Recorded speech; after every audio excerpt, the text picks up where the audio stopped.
Welcome to the Bible in a Year, Old and New Testament Bible Reading Plan for 2025, Audio Edition. May 24th, 1 Chronicles chapters 11, 12, and 13, and John chapter 9, verses 1 through 23. 1 Chronicles chapter 11. David becomes king of all Israel. Then all Israel gathered before David at Hebron and told him, "We are your own flesh and blood. In the past, even when Saul was king, you were the one who really led the forces of Israel. And the Lord your God told you, 'You will be the shepherd of my people Israel. You will be the leader of my people Israel.'" So there at Hebron, David made a covenant before the Lord with all the elders of Israel, and they anointed him king of Israel, just as the Lord had promised through Samuel. David captures Jerusalem. Then David and all Israel went to Jerusalem, or Jebus, as it used to be called, where the Jebusites, the original inhabitants of the land, were living. The people of Jebus taunted David, saying, "You'll never get in here." But David captured the fortress of Zion, which is now called the City of David. David had said to his troops, "Whoever is first to attack the Jebusites will become the commander of my armies." And Joab, the son of David's sister Zeruiah, was first to attack, so he became the commander of David's armies. David made the fortress his home, and that is why it is called the City of David. He extended the city from the supporting terraces to the surrounding area, while Joab rebuilt the rest of Jerusalem. And David became more and more powerful, because the Lord of Heaven's armies was with him. David's mightiest warriors. These are the leaders of David's mighty warriors. Together with all Israel, they decided to make David their king, just as the Lord had promised concerning Israel. Here is the record of David's mightiest warriors.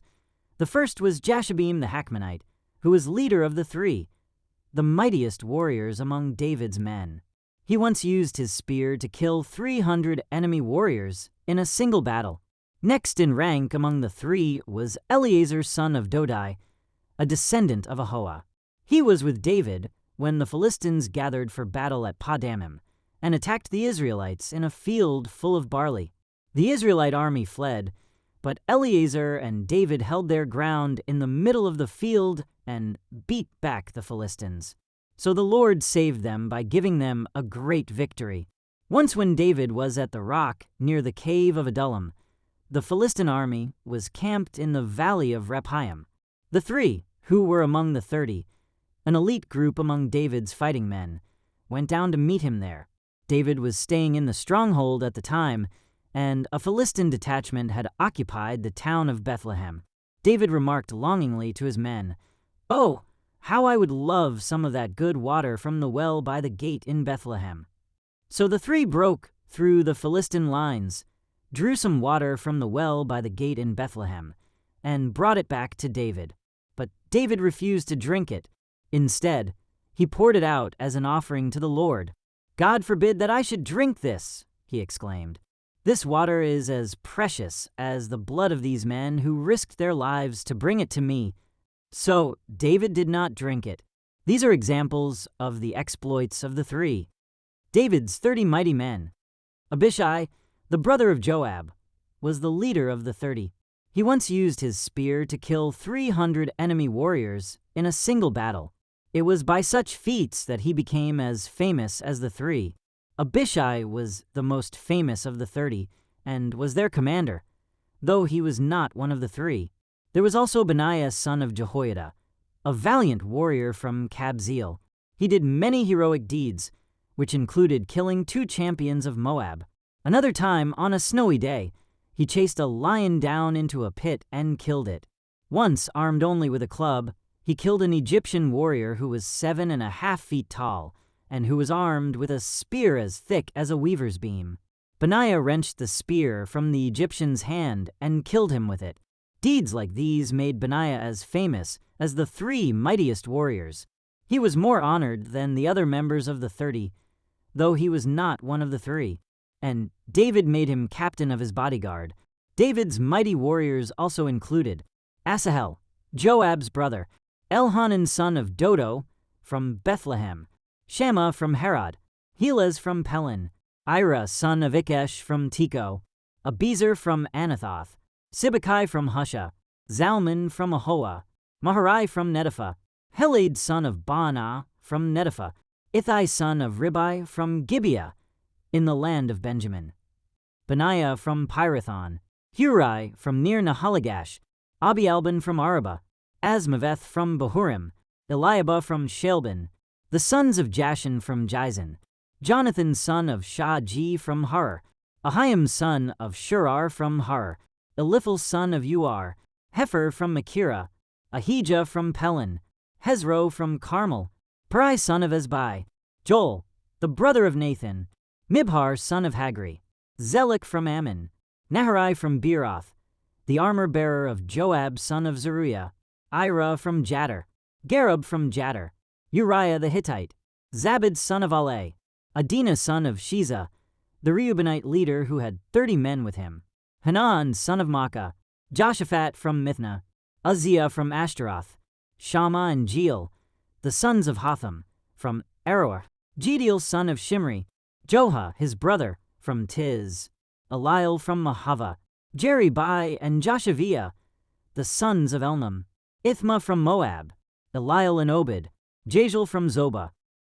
1 Chronicles, chapter 12. Warriors joined David's army. The following men joined David at Ziklag, while he was hiding from Saul son of Kish.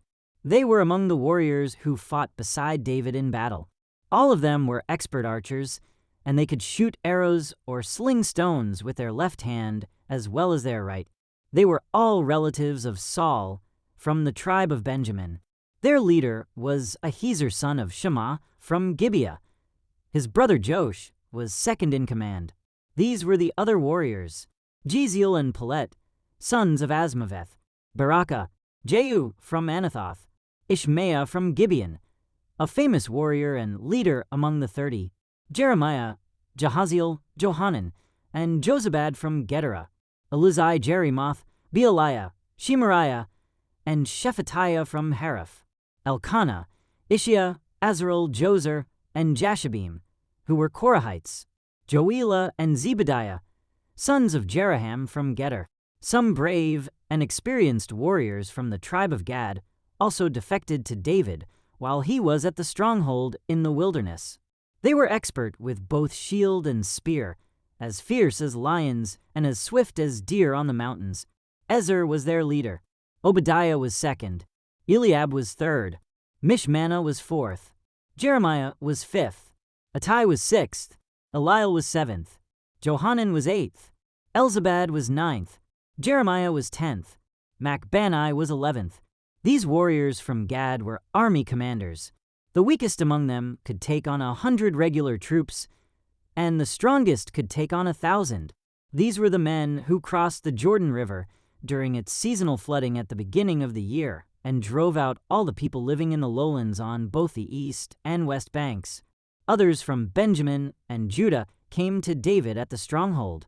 David went out to meet them and said, "If you have come in peace to help me, we are friends. But if you have come to betray me to my enemies when I am innocent, then may the God of our ancestors see it and punish you." Then the Spirit came upon Amasai, the leader of the 30, and he said, "We are yours, David. We are on your side, son of Jesse. Peace and prosperity be with you, and success to all who help you, for your God is the one who helps you." So David let them join him, and he made them officers over his troops. Some men from Manasseh defected from the Israelite army and joined David when he set out with the Philistines to fight against Saul. But as it turned out, the Philistine rulers refused to let David and his men go with them. After much discussion, they sent them back, for they said, "It will cost us our heads if David switches loyalties to Saul and turns against us." Here is a list of the men from Manasseh who defected to David as he was returning to Ziklag: Adnah, Jozabad, Jediel, Michael, Jozabad, Elihu, and Zillethai. Each commanded 1,000 troops from the tribe of Manasseh.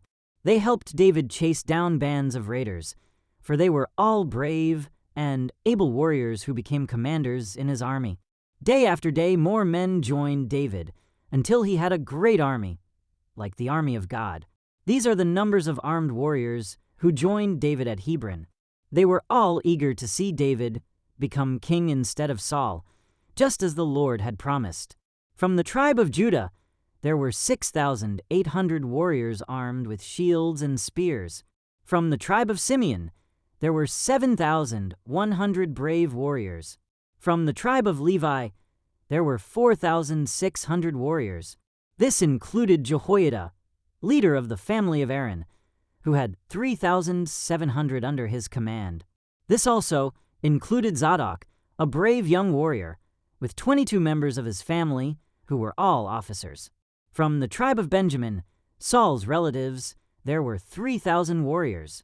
Most of the men from Benjamin had remained loyal to Saul until this time. From the tribe of Ephraim, there were 20,800 brave warriors, each highly respected in his own clan. From the half-tribe of Manasseh west of the Jordan, 18,000 men were designated by name to help David become king. From the tribe of Issachar, there were 200 leaders of the tribe with their relatives.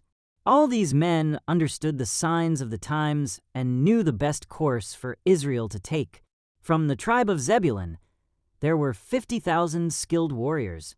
They were fully armed and prepared for battle and completely loyal to David. From the tribe of Naphtali, there were 1,000 officers and 37,000 warriors armed with shields and spears. From the tribe of Dan, there were 28,600 warriors, all prepared for battle. From the tribe of Asher, there were 40,000 trained warriors, all prepared for battle. From the east side of the Jordan River, where the tribes of Reuben and Gad and the half-tribe of Manasseh lived, there were 120,000 troops armed with every kind of weapon. All these men came in battle array to Hebron with the single purpose of making David the king over all Israel. In fact, everyone in Israel agreed that David should be their king. They feasted and drank with David for 3 days, for preparations had been made by their relatives for their arrival. And people from as far away as Issachar, Zebulun, and Naphtali brought food on donkeys, camels, mules, and oxen. Vast supplies of flour, fig cakes, clusters of raisins, wine, olive oil, cattle, sheep, and goats were brought to the celebration. There was great joy throughout the land of Israel. 1 Chronicles chapter 13. David attempts to move the ark. David consulted with all his officials, including the generals and captains of his army. Then he addressed the entire assembly of Israel as follows: "If you approve, and if it is the will of the Lord our God, let us send messages to all the Israelites throughout the land, including the priests and Levites in their towns and pasture lands. Let us invite them to come and join us. It is time to bring back the ark of our God, for we neglected it during the reign of Saul." The whole assembly agreed to this, for the people could see it was the right thing to do. So David summoned all Israel, from the Sheer Brook of Egypt in the south all the way to the town of Lebo-Hamath in the north, to join in bringing the ark of God from Kiriath-Jearim. Then David and all Israel went to Bala of Judah, also called Kiriath-Jearim, to bring back the ark of God, which bears the name of the Lord who is enthroned between the cherubim. They placed the ark of God on a new cart and brought it from Abinadab's house. Uzzah and Ahio were guiding the cart. David and all Israel were celebrating before God with all their might, singing songs and playing all kinds of musical instruments: lyres, harps, tambourines, cymbals, and trumpets. But when they arrived at the threshing floor of Nacon, the oxen stumbled, and Uzzah reached out his hand to steady the Arkansas. Then the Lord's anger was aroused against Uzzah, and he struck him dead because he had laid his hand on the Arkansas. So Uzzah died there in the presence of God. David was angry because the Lord's anger had burst out against Uzzah. He named that place Perez-Uzzah, which means to burst out against Uzzah, as it is still called today. David was now afraid of God, and he asked, "How can I ever bring the ark of God back into my care?" So David did not move the ark into the city of David. Instead, he took it to the house of Obed-Edom of Gath. The ark of God remained there in Obed-Edom's house for 3 months, and the Lord blessed the household of Obed-Edom and everything he owned. John 9, verses 1 through 23. Jesus heals a man born blind. As Jesus was walking along, he saw a man who had been blind from birth. "Rabbi," his disciples asked him, "why was this man born blind? Was it because of his own sins or his parents' sins?" "It was not because of his sins or his parents' sins," Jesus answered. "This happened so the power of God could be seen in him. We must quickly carry out the tasks assigned us by the one who sent us. The night is coming, and then no one can work. But while I am here in the world, I am the light of the world." Then he spit on the ground, made mud with the saliva, and spread the mud over the blind man's eyes. He told him, "Go wash yourself in the pool of Siloam." Siloam means sent. So the man went and washed and came back seeing. His neighbors and others who knew him as a blind beggar asked each other, "Isn't this the man who used to sit and beg?" Some said he was, and others said, "No, he just looks like him." But the beggar kept saying, "Yes, I am the same one." They asked, "Who healed you? What happened?" He told them, "The man they called Jesus made mud and spread it over my eyes and told me, 'Go to the pool of Siloam and wash yourself.' So I went and washed, and now I can see." "Where is he now?" they asked. "I don't know," he replied. Then they took the man who had been blind to the Pharisees, because it was on the Sabbath that Jesus had made the mud and healed him. The Pharisees asked the man all about it. So he told them, "He put the mud over my eyes, and when I washed it away, I could see." Some of the Pharisees said, "This man Jesus is not from God, for he is working on the Sabbath." Others said, "But how could an ordinary sinner do such miraculous signs?" So there was a deep division of opinion among them. Then the Pharisees again questioned the man who had been blind and demanded, "What's your opinion about this man who healed you?" The man replied, "I think he must be a prophet." The Jewish leaders still refused to believe the man had been blind and could now see, so they called in his parents. They asked them, "Is this your son? Was he born blind? If so, how can he now see?" His parents replied, "We know this is our son and that he was born blind, but we don't know how he can see or who healed him. Ask him. He is old enough to speak for himself." His parents said this because they were afraid of the Jewish leaders, who had announced that anyone saying Jesus was the Messiah would be expelled from the synagogue. That's why they said, "He is old enough. Ask him." Thank you for joining as we read through the Bible in 1 year. This has been day 144.